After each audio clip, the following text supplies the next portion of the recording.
معزز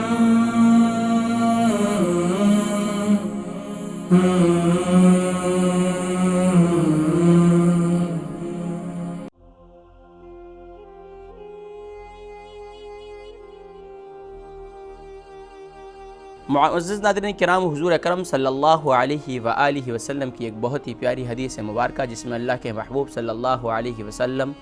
اپنی امت کو یہ تعلیم دے رہے ہیں کہ دعا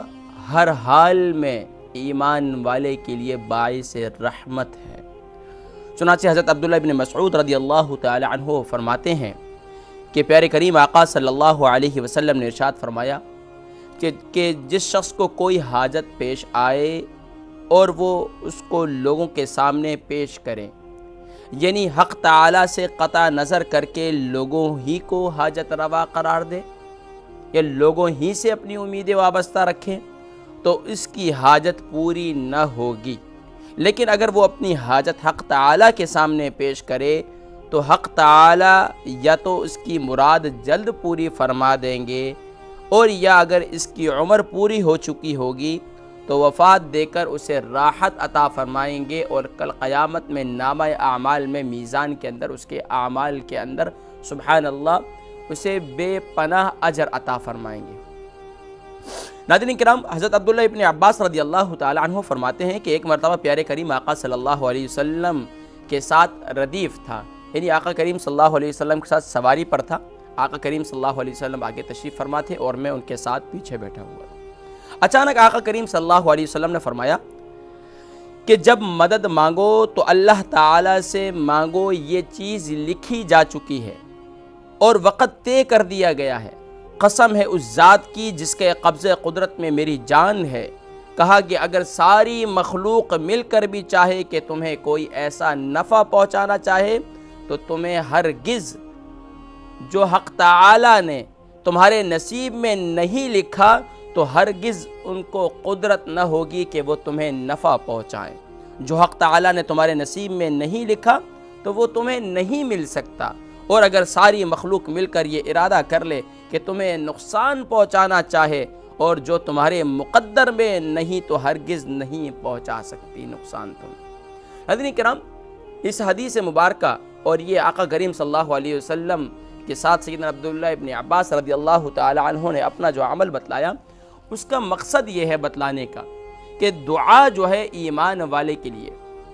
بسا اوقات دنیا میں بہت سے لوگ یہ سوچتے ہیں کہ ہمارے نصیب میں جو رزق لکھ دیا گیا ہے ہمیں کیا ضرورت ہے مانگنے کی۔ ایسے ہی ایک اللہ والے سے کسی نے سوال کیا کہ حضرت جو چیز میرے نصیب میں ہے مجھے کیا ضرورت ہے کہ میں اللہ سے مانگوں اپنے رزق کے بارے میں؟ فرمایا کہ اللہ تبارک و تعالی نے تمہارا رزق بسا اوقات اللہ رب العالمین تمہارے رزق کو مقید کر دیتے ہیں تمہاری دعاؤں کے ساتھ۔ اگر تم اللہ سے دعا کرو گے، دعا مانگو گے تو اللہ تبارک و تعالی تمہارے رزق میں برکت عطا فرمائیں گے۔ تو ناظرین کرام، دعا ایک ایسا عمل ہے کہ جو سبحان اللہ مومن کا ہتھیار ہے۔ دعا والا بننا یقیناً بہت بڑی سعادت ہے۔ دور حاضر کے اندر ہم دنیا کے سامنے ہاتھ پھیلاتے، دنیا کے سامنے مانگتے یا دنیا سے والوں سے امیدیں وابستہ رکھتے ہیں۔ ہاں، کسی حد تک تو انہیں ایک سبب کی وجہ سے تو ان سے امید وابستہ کی جا سکتی ہے، لیکن مکمل امید انہی سے کہ یہی سب کچھ مجھے دے گا، نہیں۔ ناظرین کرام، دینے والی ذات تو اللہ کی ذات ہے، تو اللہ رب العالمین صحیح امید وابستہ رکھتے ہیں ایمان والے، اور یقیناً یہ تو ایک معمول کے مطابق ایک بات ہے، لیکن بس اوقات ہم دنیا والوں سے اتنی امیدیں وابستہ کر لیتے ہیں کہ اگر وہاں سے امید پوری نہ ہو تو ہم یہ سوچتے ہیں کہ دیکھو ہم نے اس کے ساتھ کتنا اچھا کیا اور اس نے آج تک جو ہے ہمیں کوئی نفع ہی نہیں پہنچایا۔ تو اس لیے پیارے کریم آقا صلی اللہ علیہ وآلہ وسلم کی یہ حدیث مبارکہ ہم سب کے لیے بہترین نمونہ ہے، اور یقیناً آقا کریم صلی اللہ علیہ وسلم نے اپنی امت کو جو دعا کی تعلیم دی، یہ دعا والا بننا یا ہر لمحے پیارے کریم آقا صلی اللہ علیہ وسلم تو یہی چاہتے ہیں کہ میرا امتی ہر لمحے اللہ سے مدد طلب کرتا رہے۔ اور وہ کیا انداز ہے؟ میں اکثر کہا کرتا ہوں جمعرات کے پروگرام کے اندر کہ سونے سے پہلے کی بھی دعا آقا کریم صلی اللہ علیہ وسلم تعلیم فرمائی، سو کر اٹھنے کی بھی دعا تعلیم فرمائی، کھانا شروع کرنے سے پہلے کی بھی دعا تعلیم فرمائی، شروع میں بھول گئے درمیان کی دعا تعلیم فرمائی، آخر میں دعا تعلیم فرمائی، گھر میں داخل ہونے کی دعا تعلیم فرمائی۔ آقا کریم صلی اللہ علیہ وسلم نے ہر لمحے کے لیے دودھ پیتے وقت کی دعا تعلیم فرمائی، آئینہ شیشہ دیکھتے ہوئے کی دیکھنے کی تعلیم فرمائی، بیت الخلاء میں جانے کی دعا کی تعلیم فرمائی، بیت الخلاء سے نکلنے کی دعا کی تعلیم فرمائی، حتیٰ کہ ایک پھل کھا رہے ہیں، نیا پھل ہے، موسم کا ایک نیا پھل ہے، اس وقت وہ پھل کھاتے وقت کی دعا بھی تعلیم فرمائی۔ تو ہر لمحے اس لیے یہ دعا تعلیم فرمائی کہ میرا یہ امتی اپنے سبب پر یقین نہ رکھے بلکہ مسبب الاسباب پر یقین رکھے۔ اس کے ذہن کے اندر سارا کچھ اپنا نہ ہو، اس کے ذہن کے اندر میں نہ ہو کہ یہ تو سب کچھ میں نے کیا ہے، میری وجہ سے یہ ہوا ہے، ہرگز ایسی بات نہیں۔ ہاں، اللہ سے مدد طلب کرے اور پھر کوشش کرے تو اللہ تبارک و تعالی کامیابی عطا فرمائیں گے۔ تو ناظرین کرام، وہ لوگ بڑے خوش نصیب ہیں جو اپنے کام کا آغاز، اپنے دن کا آغاز قرآن مجید فرقان حمید کی تلاوت سے کیا کرتے ہیں۔ وہ لوگ بہت خوش نصیب ہیں جو اپنے معمولات، دن بھر کے معمولات، صبح و شام کے معمولات کے اندر دعاؤں کو، مسنون دعائیں بھی موجود ہیں،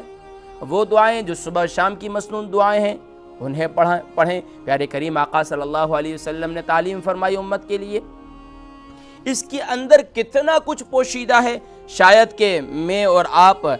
اس کے ایک ایک دعا کے جو سبحان اللہ کلمات ہیں اور ان کی برکات ہیں، اس سے بالکل ہمیں اس کی بالکل میں سمجھتا ہوں اس کی جو پہلے کلمات ہیں، شروع کے کلمات ہیں، یہ درمیان کے کلمات ہیں، ایک ایک کلمے پر اگر غور کریں کہ سبحان اللہ کتنی جامعیت ہے اور اس کے اندر کتنی برکات ہیں، سبحان اللہ۔ چنانچہ ایک دعا تعلیم فرمائی حضور اکرم صلی اللہ علیہ وآلہ وسلم کے ایک بہت ہی پیارے صحابی سیدنا ابو ہریرہ رضی اللہ تعالی عنہ فرماتے ہیں کہ میں ایک مرتبہ پیارے کریم آقا صلی اللہ علیہ وسلم کے ساتھ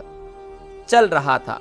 ایک پریشان حال، غربت و مرض کے آثار سے لبریز ایک انصاری سے ملاقات ہوئی، یعنی بہت پریشان ایک حال صحابی تھے اور مصائب اور تکالیف نے انہیں گھیر رکھا تھا، بیماریوں نے انہیں گھیر رکھا تھا، ان سے ملاقات ہوئی۔ آپ صلی اللہ علیہ وسلم نے ان سے پوچھا کیا بات ہے، ایسی حالت آخر کیوں ہے؟ کہا تنگ دستی ہے، امراض کی وجہ سے، اور بیماریاں بھی بہت ہیں اور فائنینشیل سچویشن بھی اتنی مضبوط نہیں ہے، بیماریاں بھی بہت زیادہ ہیں۔ آپ صلی اللہ علیہ وسلم نے فرمایا میں تم کو ایسی دعا نہ بتاؤں کہ تم اس کو پڑھو اور تنگ دستی اور بیماری تم سے دور ہو جائے، سبحان اللہ۔ حضرت ابو ہریرہ رضی اللہ تعالی عنہ نے فرمایا کہ اے اللہ کے رسول صلی اللہ علیہ وسلم وہ دعا مجھے بھی سکھلا دیجئے۔ آقا کریم صلی اللہ علیہ وسلم نے فرمایا پڑھو توکلت علی الحی الذی لا یموت والحمد للہ الذی لم یتخذ ولدا ولم یکن له شریک فی الملک ولم یکن له ولی من الذل وکبرہ تکبیرا۔ اللہ اکبر، کیا ہی خوبصورت یہ کلمات ہیں، اگر ترجمہ پڑھیں تو یقیناً آپ کو سمجھ آ جائے گا کہ بھروسہ اس ذات پر جو زندہ ہے، جو حی ہے، جسے موت نہیں آئے گی، اور تعریف اس اللہ کی جس نے کسی کو بیٹا نہیں بنایا اور نہ حکومت میں اس کا کوئی شریک ہے، نہ ذلت کے موقع پر اس کا کوئی مددگار ہے، اور اسی کی خوب بڑائی بیان کرو، سبحان اللہ۔ چند دن کے بعد آقا کریم صلی اللہ علیہ وسلم سے میری ملاقات ہوئی تو آپ نے فرمایا کیا بات ہے ابو ہریرہ، آج میں اچھی حالت دیکھ رہا ہوں۔ تو انہوں نے کہا آپ نے مجھے یہ دعا سکھلائی اسی کی وجہ سے، سبحان اللہ، اللہ اکبر۔ تو ناظرین کرام کتنی ہی جامع دعائیں ہیں، یہ واللہ یہ تو صرف ایک دعا میں نے آپ کو بتلائی۔ آقا کریم صلی اللہ علیہ وسلم نے مختلف مواقع پر وہ لوگ جو صبح و شام کے معمولات رکھتے ہیں، صبح و شام کے وظائف پڑھتے ہیں، صبح و شام کی جو دعائیں منقول ہیں احادیث کے اندر وہ پڑھتے ہیں، واللہ اللہ تبارک و تعالی اگر ان پر مصائب آ بھی جاتے ہیں، تکالیف آ بھی جاتی ہیں، بیماریاں آ بھی جاتی ہیں، تو اللہ تبارک و تعالی انہیں صبر کی دولت عطا فرماتے ہیں، اور محسوس ایسا ہوتا ہے کہ ان کے چہرے پر تو ایسا محسوس ہوتا ہے جیسے انہیں کوئی بیماری ہی نہیں، ان کے چہرے پر ایسا ہی محسوس ہوتا ہے جیسے انہیں کوئی پریشانی ہی نہیں۔ یعنی اتنی اطمینانیت، اتنی طمانینت اور سبحان اللہ اتنا سکون ان کے چہروں پر نظر آتا ہے۔ تو بس اوقات انسان کی فطرت کے اندر یہ چیز بھی موجود ہے کہ پریشانی آتی ہے تو انسان پریشان ہوتا ہے، انسانی فطرت ہے۔ بیماری آتی ہے، درد کی وجہ سے انسان کے جو ہے جسمانی قوت وہ کمزوری کی طرف بڑھتا ہے، بیماری کی وجہ سے اس کے جسم میں نقاہت ہوتی ہے، درد اور تکلیف کو برداشت کرنے کی قدرت کم ہو جاتی ہے۔ ناظرین کرام، لیکن سبحان اللہ ان بیماریاں اللہ والوں پر بھی آئی ہیں، پریشانیاں مجھ سے اور آپ سے کئی گنا زیادہ اللہ والوں پر بھی آئی ہیں، لیکن اللہ تبارک و تعالی انہیں طمانینت اور سکون عطا فرماتے ہیں ان دعاؤں کی برکت سے۔ تو کوشش کریں، کوشش یہی ہوتی ہے کہ میں اپنے ناظرین و سامعین کے لیے ایسی دعائیں، ایسے معمولات سے انہیں جوڑوں جس سے سبحان اللہ پیارے کریم آقا صلی اللہ علیہ وسلم کی مزید محبت ان کے دلوں میں بیدار ہو جائے۔ یقیناً پیارے کریم آقا صلی اللہ علیہ وسلم آپ حضرات سے بڑی محبت کرتے ہیں، اس لیے کہ آپ پیارے کریم آقا صلی اللہ علیہ وسلم پر کثرت کے ساتھ درود و سلام پڑھتے ہیں۔ آقا کریم صلی اللہ علیہ وسلم نے ارشاد فرمایا کہ کل قیامت میں جو کوئی چاہتا ہے کہ وہ میرے بہت قریب ہو، ہاں، آقا کریم صلی اللہ علیہ وسلم کے صحابہ ہمیشہ جب آقا کریم صلی اللہ علیہ وسلم کی صحبت میں بیٹھتے اور کہتے کہ یا رسول اللہ صلی اللہ علیہ وسلم کیا کل قیامت میں بھی ہم آپ کے قریب اتنے ہی قریب ہوں گے؟ اتنا پیار کرتے تھے، کیا ہم وہاں سے دور تو نہیں ہوں گے آپ سے؟ فرمایا کہ یا رسول اللہ اللہ کے کریم پیارے کریم آقا صلی اللہ علیہ وسلم نے ارشاد فرمایا، اے میرے صحابہ، جو مجھ پر کثرت کے ساتھ درود و سلام پڑھے گا وہ میرے سب سے زیادہ قریب ہوگا۔ تو الحمدللہ آپ اللہ کے بھی قریب ہیں اور اس کے محبوب کے بھی قریب ہیں، اس لیے کہ آپ استغفار کرتے ہیں، اور جو شخص استغفار کرتا ہے، اپنے گناہوں سے معافی طلب کرتا ہے، اللہ اس سے بہت محبت کرتے ہیں، بہت محبت کرتے ہیں اللہ اس سے۔ تو یقیناً اللہ بھی آپ سے محبت کرتے ہیں، اس کے محبوب بھی آپ سے محبت کرتے ہیں۔ استغفار کو نہ چھوڑیں، درود و سلام کو نہ چھوڑیں، تو دیکھیے انشاءاللہ اللہ تبارک و تعالی اس کے ذریعے، آپ کے استغفار کے ذریعے، آپ کے درود و سلام کی برکت سے صرف آپ ہی کو فائدہ نہیں ہوگا بلکہ آپ کے آباء و اجداد کو بھی فائدہ ہوگا۔ اللہ تبارک و تعالی ہماری آنے والی نسلوں کو بھی اسی طریقے سے درود و سلام اور استغفار والا اور دعاؤں والا بنائے۔